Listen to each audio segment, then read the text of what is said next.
BYU's coaches have said they want to cut down the quarterback battle as soon as possible. I believe that this weekend is the perfect time to do just that.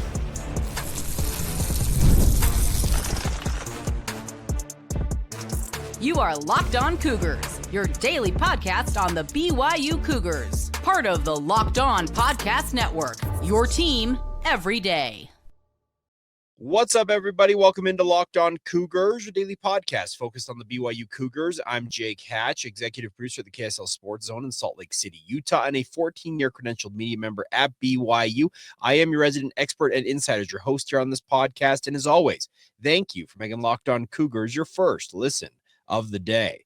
All right, coming up on today's show, we're going to talk about BYU's quarterback battle, obviously a big topic du jour, maybe the topic du jour in training camp so far, and when the timeline should be to cut it down to at least two guys. We'll get into that. Then we're going to catch up with BYU assistant quarterbacks coach Matt Mitchell, a guy who just recently inherited that title. It's actually one that BYU created just for him. What does he make of his new role? And more importantly, what does he make of the quarterback battle? What does he make of the three guys contending to be QB1? You'll hear from him in a one-on-one exclusive conversation. And we'll finish up today's show with some crazy times when it comes to ticketing around BYU, the latest being some fracas around the Rock Pass. All right, so let's dive right in on today's show. But I want to remind you guys that today's show is brought to you by our friends at Monarch Money. Use the promo code LOCKEDONCollege at monarchmoney.com for 50% off your first year and take control of your finances today.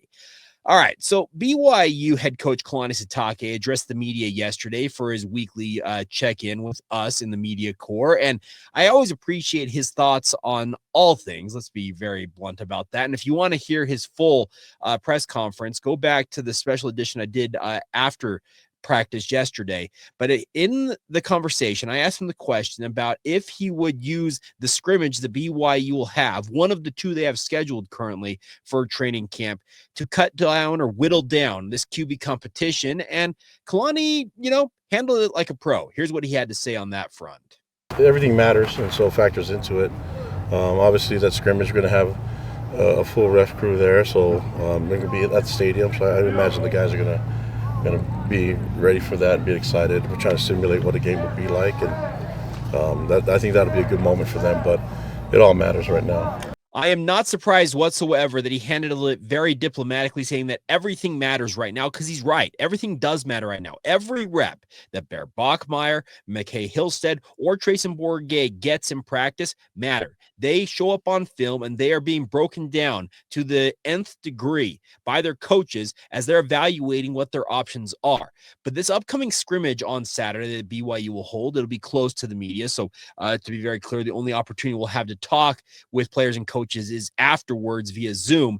But the bigger point to be made here is this is the perfect time to whittle it down from a three-man race to a two-man race. Now, I mentioned this yesterday in my YouTube short talking about practice, and what I took away is that during team portions of the media observation, we saw both McCae Hillstead and Treyson Bourguet get reps with the first-team offense, whereas Bear Bachmeier worked exclusively with the second-team offense in that roughly 28-ish minutes that we watched of practice. Does that mean something? I'm not necessarily inclined to say that it's absolutely the end-all be-all, because quite frankly, the other two times we have been out at BYU football practice, McCae Hillstead have been only working with the second-string offense. I think it's just a rotation, quite honestly, in many respects, to make sure guys are doing equal reps, and they're allowing each guy to get work with the first and the second string to see how they perform. Because quite honestly, the second-string offense is obviously not as advanced as the first-string offense, and in some respects, whoever the quarterback is of that can elevate themselves by showing how much better they can be in elevating that overall unit. So some thought there that it's not necessarily the end-all be-all, but after the scrimmage this week, I've got to think that Kalani Sitake and Aaron Roderick, Matt Mitchell, Fesi Sitake, whoever else might have a say in this QB decision, they're going to have to say to themselves, all right, we have three, let's get it down to two, and quite frankly, by the end of next week, it's got to be down essentially to the starting quarterback, because after week 3 of training camp, then you really start honing in on game preparation, start really preparing for Portland State and the like. And that's when you've got to sink 80, if not 90+% of those reps into whoever's going to be your QB1. Does that mean that Bear Bachmeier's on the outside looking in right now? No, I actually think that he is fairly I think, well, I'm trying to say, he has absolutely shown himself capable of winning this quarterback battle, but he's got to continue it.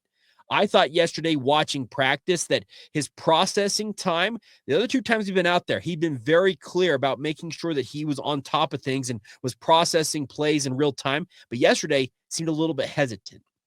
Was that just a one-off? Is it a one-day issue? Was it simply the drills that he was in at the time that he was struggling with? TBD. But the veteran presence of McCae Hillstead and Treyson Bourguet, they're not going to allow Bear Bachmeier to have another episode like that, or he could find himself falling behind in this QB battle. I think it is the perfect time after the scrimmage to really get a game-like environment. As Kalani Sitake said, they'll have a full referee crew. They'll be in the friendly confines of the Lavelle Edwards Stadium. The team, speaking of offense and defense, will be hooting and hollering at one another. And it is an ideal time to throw these guys into the mix, really make it as game-like as you possibly can outside. Let me be very blunt about this. Outside of making these quarterbacks live, because you do not want to do that at this juncture. And then see who rises to the top. If it's McCae Hillstead and Treyson Bourguet, you tell Bear, keep battling, and maybe at some point this season, you're going to ultimately be our guy. Or if Treyson or McCae fall off, then Bear remains in the mix, and his dreams of being an 18-year-old starting quarterback at the FBS/Power 4 level, they're right there, still for him to chase. Everything is still to play for when it comes to BYU football, in particular, this QB1 position. And I don't envy the decision that Aaron Roderick and Kalani Sitake have to make here, because you're going to burn some guys in their own minds of saying, I be my best, and it's not good enough for you guys. And it could cause potentially a guy to hit the transfer portal down the line. But you have to declare a guy at some point, and it's got to happen in the relatively near future. So it is my belief that this coming weekend, you're going to see that QB battle whittled down from at least 3-2.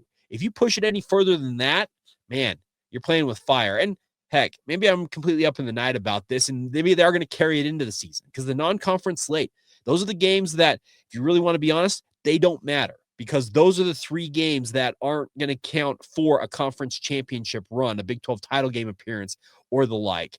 But they obviously would ideally, as Aaron Roderick, Kalani Sitake, and you're going to hear in a moment, Matt Mitchell have said, they want to have this decision made as soon as possible, but at the same time, they don't want to short circuit it, declare somebody the starter when in reality, maybe it should have been somebody else. So very interesting times, but it feels like this is a pivotal back half of this week on into the weekend with that scrimmage on Saturday at Lavelle Edwards Stadium that could prove to be the paring down method for BYU's quarterback battle going into this season.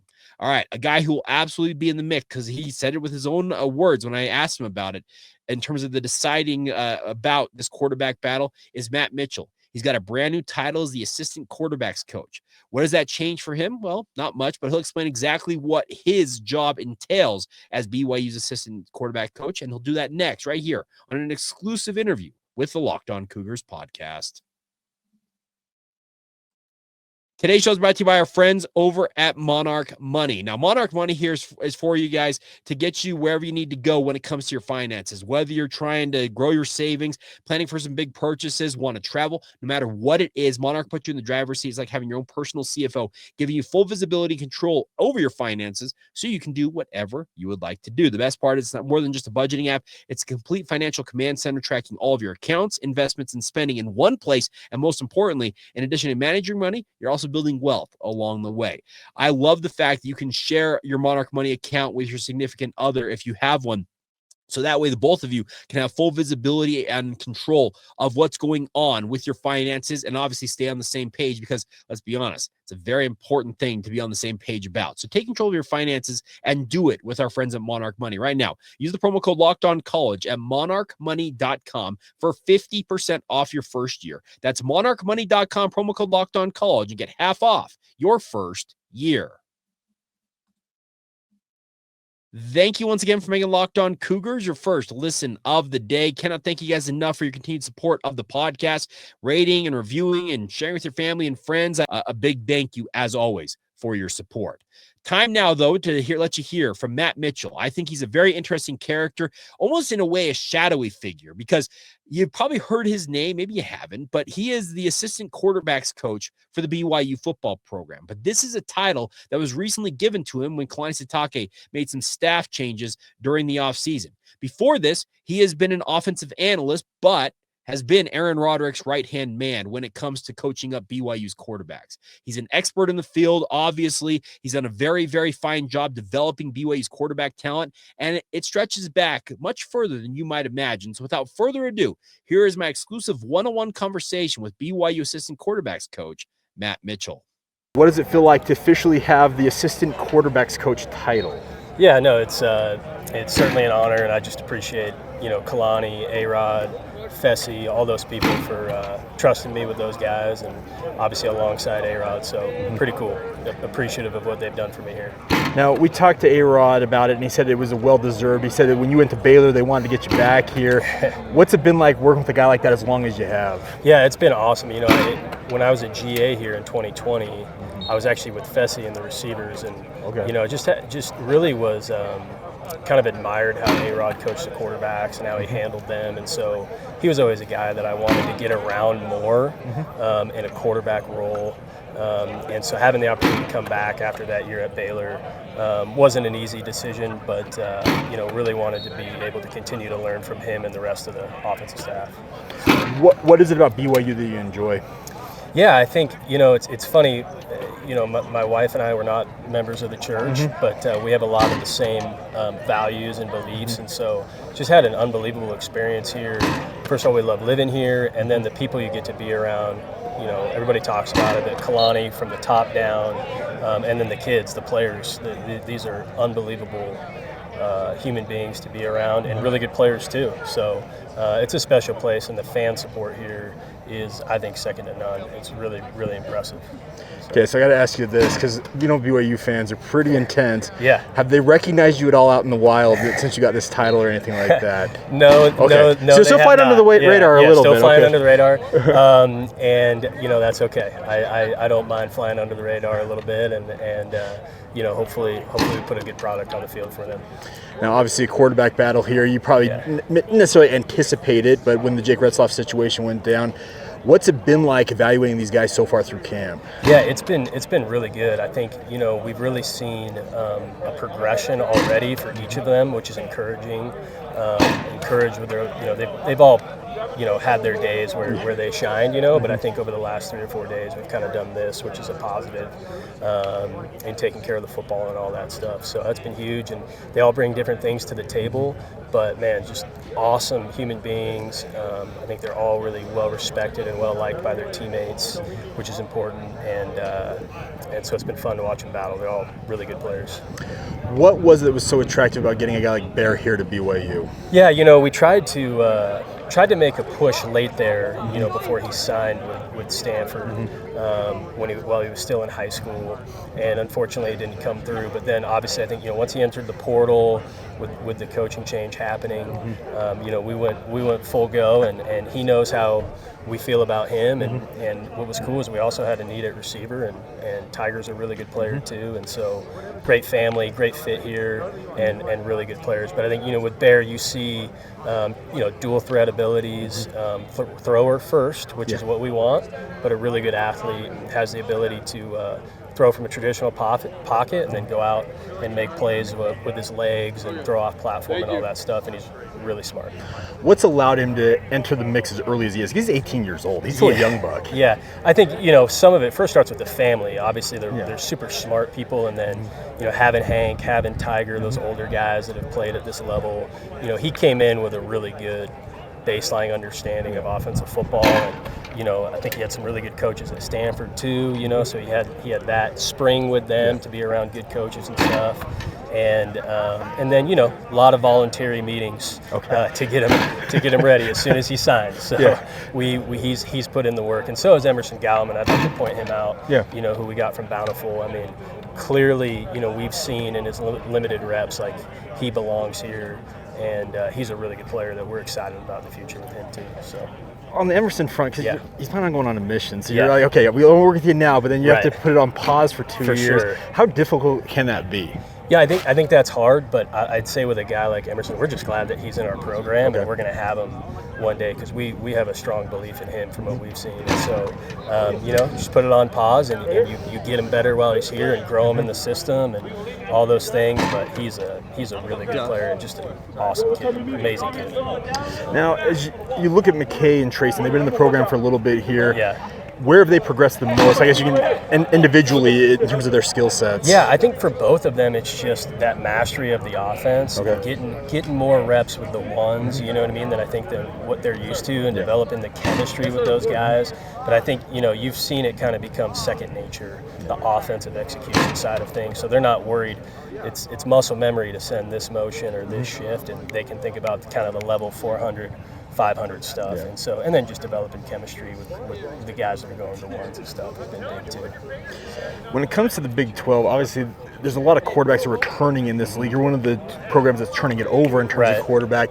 How, I guess, quarterback-centric have you noticed this league to be versus what maybe has been in the past? I know you've been around it quite a while. That's a good question, because, obviously Baylor in 21, we won a Big 12 championship. Gary was our quarterback that year, and then Chapin took over at the end.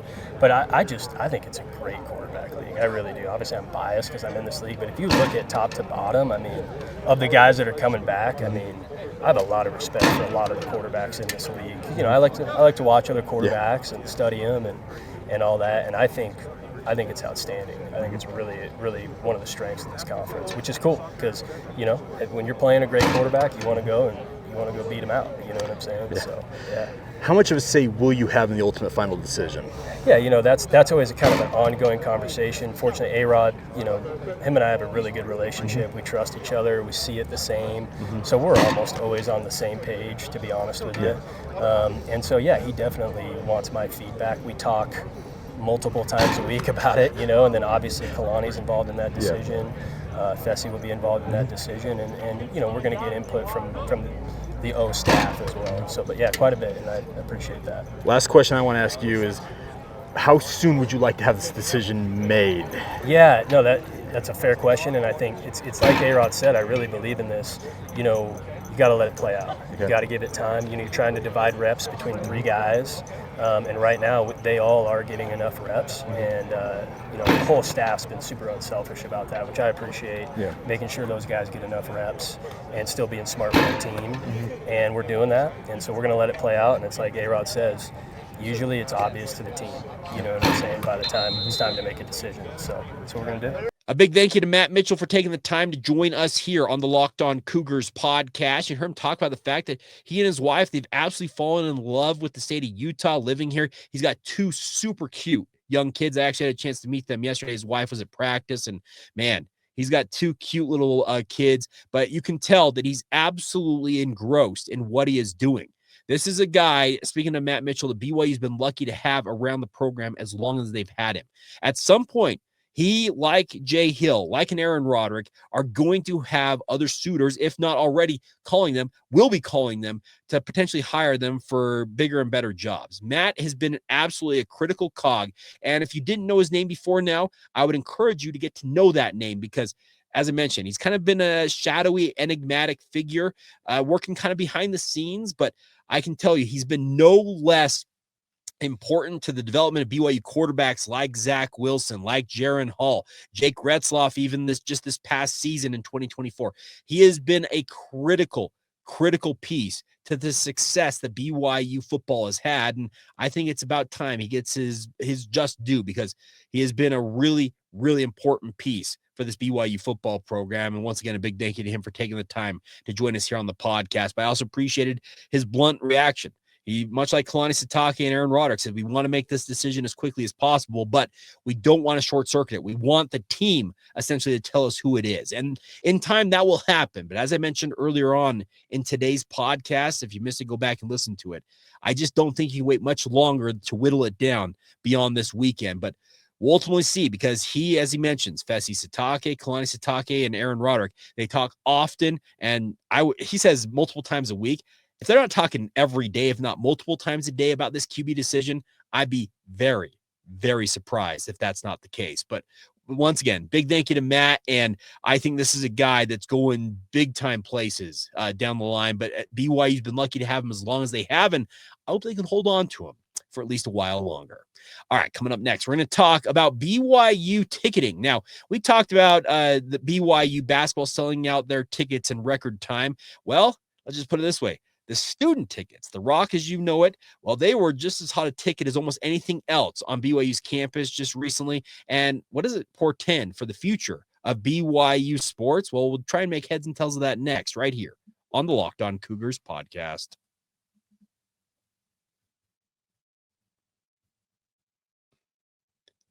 Thank you once again for making Locked On Cougars your first listen of the day. Appreciate all of your support. Cannot thank you guys enough for being a part of it. And if you want to be even more supportive of the show, join the Locked On Cougars Insider Group. It's $5 a month to get the inside intel that I'm passing along from BYU practices and the like. Comes to your phone in the form of a text message. Does not get much more direct than that. You're not having to log on to a website or a message board to get the inside intel that you crave. And the kicker is you get a 14-day free trial before you're charged a single penny. So join us today on the Locked On Cougars Insider Group. All right. I got a note from an Insider Group member earlier this week, and it deals with the Rock Pass. Now, the person in question, I'm going to leave their name out of this because I don't think they necessarily want their name associated with it, but they said this: Jake, I have a grandson who was trying to get a Rock Pass to go to BYU sporting events this year, but as you might have heard, they sold out in less than an hour.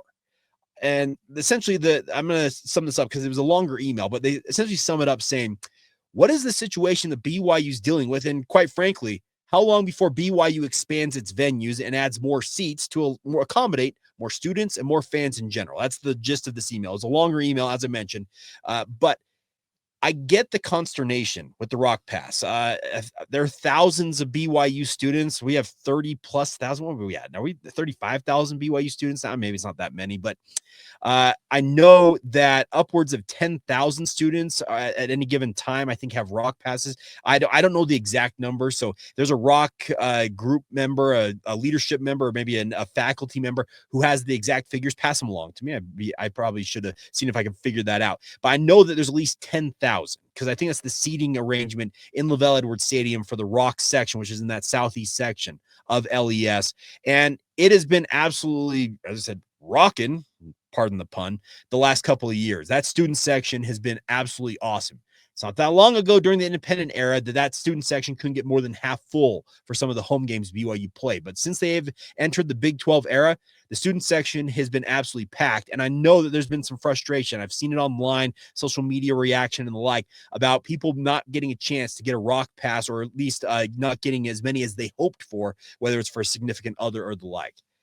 Simple fact of the matter is this is a golden age for BYU athletics. Think about it. We got a BYU football team that ranked 13th in the country last year in the final poll. BYU basketball also ranked 13th in the national polls. And the expectation is they're both going to be making noise on a national level again this year. People want to be associated with winning programs. Wow, that's breaking news and analysis from myself. But beyond that, we have seen BYU sell out their full season ticket allotment in football and basketball, 43,000 plus football tickets, 18,000 plus in men's basketball. And it is going to absolutely cause some people, and we've talked about it on the podcast previously, that some people have simply been priced out because obviously you have to be a member of the Cougar Club to get chances at football and in particular men's basketball tickets. Rock Passes obviously are limited to BYU students, and I understand why some people may be upset about this, but it's also, as I've said before on this podcast, it's simply the price of doing business at this level that BYU is playing at.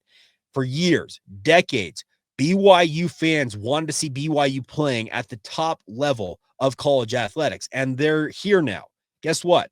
Associated with that, increased costs. Associated with that are more people wanting to be associated with it by going to these events.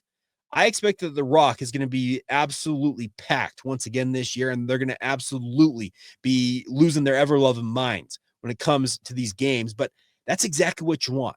Yes, there are students out there who may have been left out in the cold, but once again, as I mentioned, it's just the price that BYU is paying to play at this level. Rock Passes, I was a student of BYU back then. I think it was, what do we call it? Was it the mighty BYU students? I don't remember what the name of the BYU student section was. Heck, it may have been just the BYU student section. And then The BYU student tickets were all over the place in Lavelle Edwards Stadium. I had one season where I sat on the very front row in the north end zone. Think about that. That was my seat for my student pass back in the 20-aughts when I was a student at Brigham Young University. Now, I love the fact that they've consolidated into one unit down there in that southeast corner. It obviously hypes the team up. I can tell you, watching practice yesterday after a big play, some of the defensive players were trying to make some noise for the offense on a critical down and distance. And let's just put it this way. They were echoing exactly what they have heard from the student section in terms of the cheers, the chants, and the like that they have heard literally for years. It's an awesome thing to see BYU having the golden generation here of what they're doing in athletics. It's absolutely awesome to see them competing favorably in the Big 12 and hopefully elevating themselves even further to truly compete for supremacy in football and basketball. And I understand why some people may be upset that they missed out on an opportunity to go watch the Cougars, but man, it's crazy to consider where things were just a few years ago, maybe not even a few years ago, but like 5-6 years ago to where they are now. It's a whole nother ball game. Now, to the point of BYU expanding Lavelle Edwards Stadium or redoing it or rebuilding it, quite frankly, I've been an advocate for that for a little while now. I don't think filling in the corners is the right answer because let's be honest, LES, it's starting to show its age in a little bit. I can tell you the same year my father was born, or the same year that the first footings were poured on that east side for what is now Lavelle Edwards Stadium, was Cougar Stadium when it first opened. It's 60 plus years old. Yes, it's the biggest venue in the Big 12 conference. It's 63,000 and change in terms of its seating capacity. I understand that some people want to fill in those corners and add maybe 10 to 20,000 seats, but if they're going to do that and retrofit Lavelle Edwards Stadium, why not just, plunk down a new stadium in the west lot of LES, build that up while you're continuing to play at Lavelle Edwards Stadium, and then christen your brand new Lavelle Edwards Stadium when it's done. Now, that would obviously have all kinds of issues when it comes to traffic on game days, parking, and the like, but you have to work around that. It's just, I think if you're going to do something to add more butts and seats at Lavelle Edwards Stadium or at BYU sporting events in general, especially when it comes to LES, rebuild it before repurposing it. Renovating it probably is the better term.